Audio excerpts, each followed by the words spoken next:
cânhamo pudesse vir para, de alguma forma, fazer esse papel de reparação social, devolver dignidade a famílias e pessoas injustiçadas por conta de crimes relacionados a cannabis.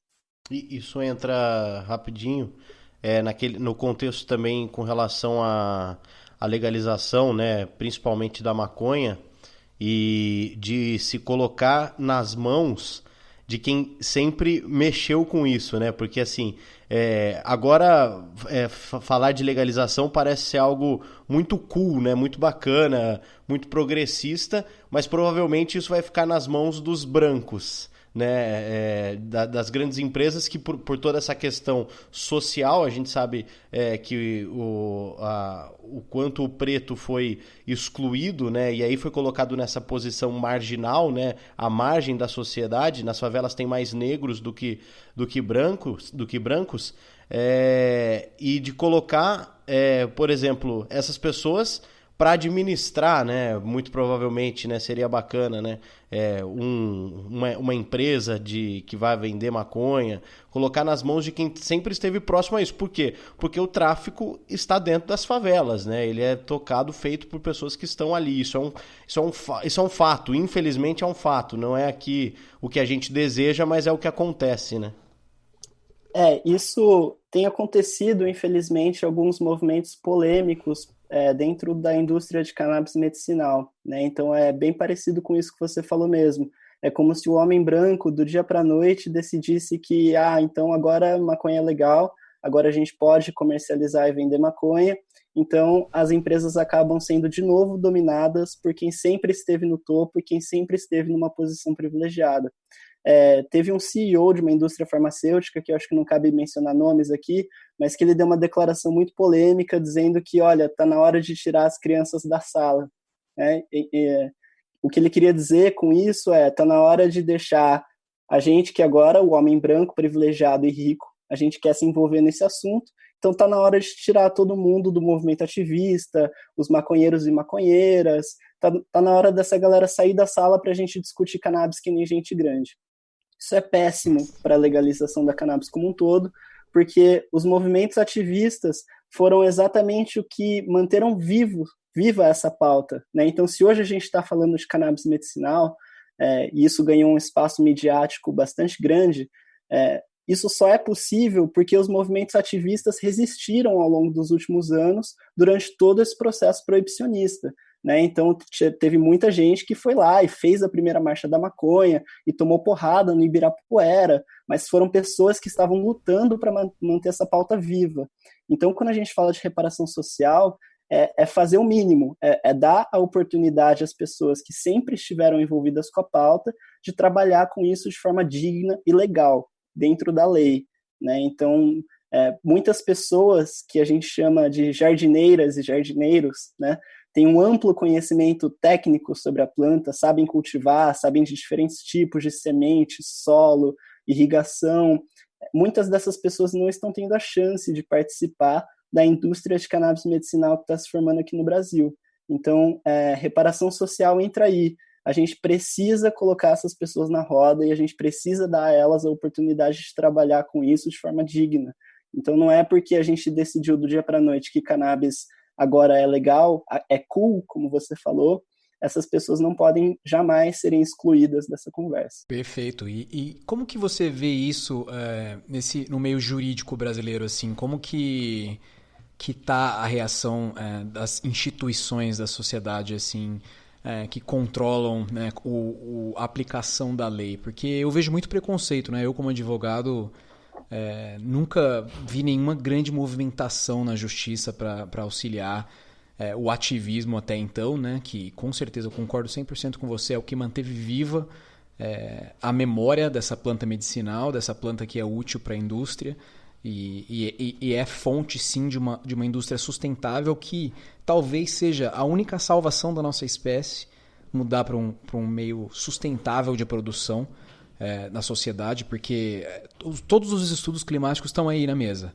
Se a gente não parar de queimar combustível fóssil, a gente está caminhando para um terreno de caminho sem volta, de extinção em massa de insetos, que vai desencadear a extinção em massa de plantas e toda essa questão ambiental.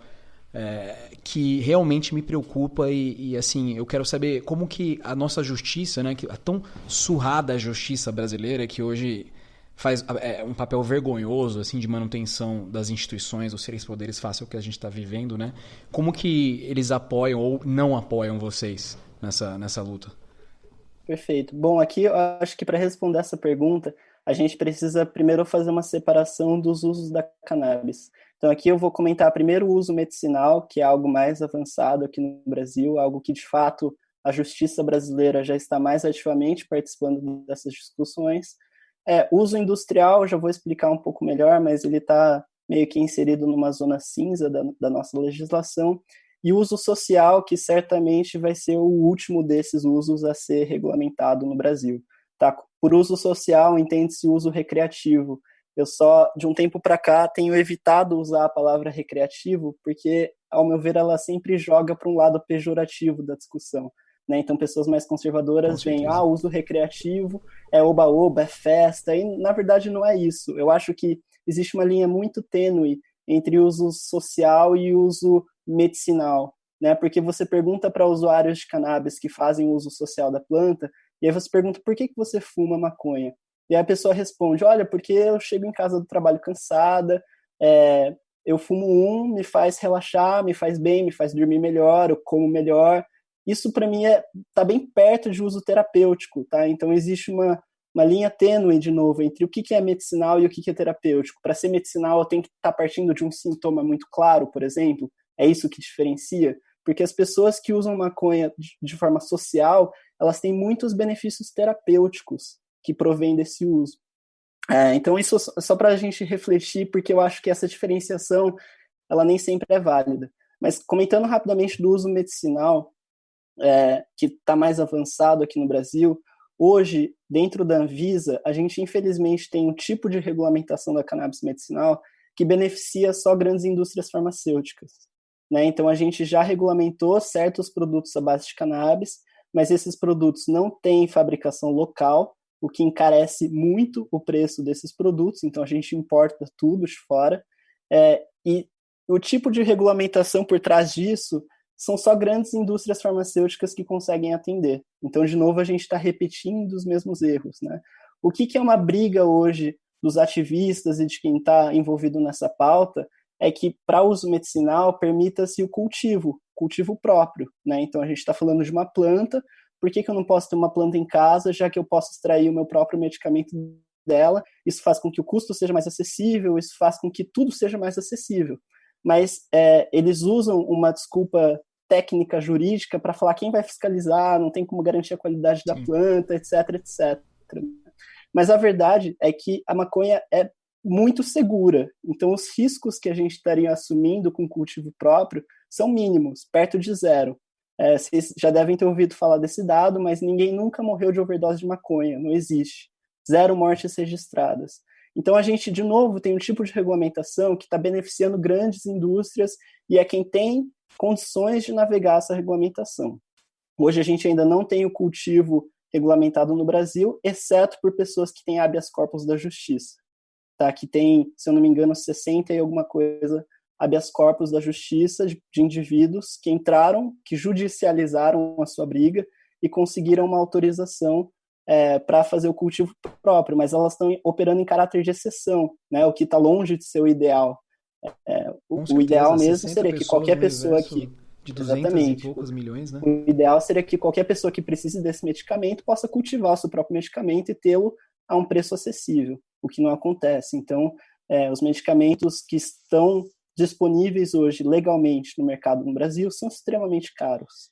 Então, é uma realidade para pouquíssimos a importação de produtos à base de cannabis. Isso falando do lado medicinal. Falando do lado industrial, que é o cânhamo, né? O cânhamo, quando eu falei que ele está numa zona cinza, é porque desde 61 o Brasil é signatário da Convenção Única de Drogas da ONU. E desde 61, nesse documento, já se reconhece uma diferença do que é hemp, cânhamo, e do que é cannabis para fins sociais. Né? Principalmente essa diferenciação ocorre pelo nível de THC.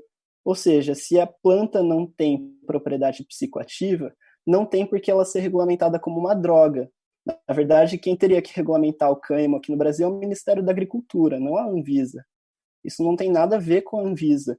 Quem regulamenta o cânhamo é quem regulamenta o milho, a soja, sei lá, o cânhamo para mim é só mais uma commodity agrícola que pode ser usada para diversos produtos, né? Então a gente pode fazer tecido, a gente pode fazer plástico, a gente pode fazer biocombustível, mas não teria que passar pelo crivo da Anvisa, não tem nada a ver com eles. Então quando a gente fala que está numa zona cinza, é porque existe uma convenção internacional que reconhece e permite o cultivo do cânhamo, só que o Brasil nunca soube fazer essa diferenciação. Então colocou tudo no mesmo cesto, e hoje o cânhamo segue proibido, assim como todos os tipos de cannabis. O que a gente não tem aqui, apesar de estar protegido pela Convenção da ONU, então teoricamente legal, a gente não tem nenhuma estrutura de regulamentação dessa planta. Então a gente não sabe quem fiscaliza, de onde vêm as sementes, quem tem autorização para o cultivo, a gente não consegue responder essas perguntas. Então a regulamentação ela é um pouco diferente da legalização nesse caso, né? Eu estou falando de algo que teoricamente é legal, mas que não tem nenhuma estrutura jurídica ou segurança jurídica para que seja de fato criada uma indústria. E aí no uso social, por fim, aí a gente está falando realmente de um status jurídico totalmente proibido. Não existe nenhum tipo de reconhecimento de uso social da cannabis hoje no Brasil. Cara, essa parte industrial chega a ser absurda, né? É um absurdo isso. É um absurdo que há essa discussão entre Anvisa sobre uma coisa que realmente não é não é uma droga. Não é uma coisa que você consegue usar para ativar alguma parte diferente do seu cérebro, né? Não é psicotrópico a substância. Então, como pode o Brasil ser... por conta de um preconceito, né? De igualar as coisas, de dizer que é a mesma coisa, de colocar... né, esse viés raso, assim, de não dar voz à ciência, né? Um país que ignora a ciência como o Brasil. Cara, me espanta demais isso. Me espanta demais. E curiosamente, Léo, eu acho que um exemplo que ilustra bem isso é que hoje o maior produtor de cânhamo industrial do mundo é a China. E a China tem uma política de drogas mais rigorosa do que a nossa.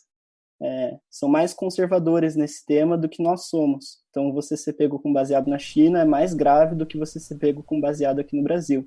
Ainda assim, souberam separar e hoje, desde a década de 60, na verdade, nunca pararam de produzir cânhamo, o que faz com que eles sejam hoje o maior produtor de longe de cânhamo industrial. Então, toda uma indústria têxtil hoje da China é amparada pela indústria de cânhamo industrial. Fala um pouco dessa questão da mil e uma utilidades do cânhamo, entrando nessa questão também de ser algo sustentável. Bom, o cânhamo ele é uma solução muito promissora para várias indústrias, né? Como você já antecipou, uma planta muito versátil.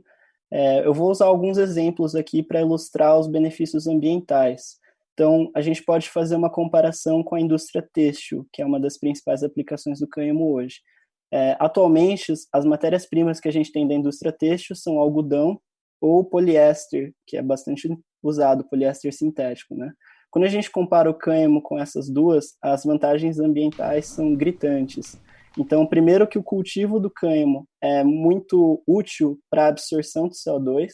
Então, o simples processo de você cultivar cânhamo já está absorvendo uma quantidade muito significativa de CO2 da atmosfera, o que é uma excelente ferramenta para mitigar os efeitos do aquecimento global.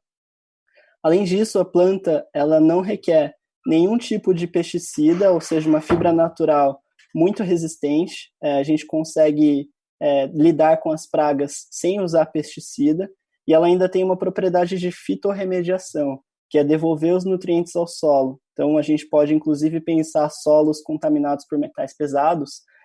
Aqui é uma hipótese, tá? A gente não tem um estudo para isso, mas, por exemplo, a região de Mariana, ou, por exemplo, certas regiões de Minas Gerais que sofreram com contaminação de metais pesados, se a gente plantasse cânhamo lá, seria uma tentativa de devolver os nutrientes ao solo e devolver a capacidade agrícola daquele solo. Então, isso aqui é fitorremediação, é a própria planta absorver os metais pesados e devolver os nutrientes que a terra precisa. O cânhamo tem essa propriedade. E aí, quando a gente vai para o produto em si, o algodão, por exemplo, né, usando essa comparação, o algodão é uma agricultura muito frágil, ela demanda muito agrotóxico, e ela geralmente demanda muita água. E então ela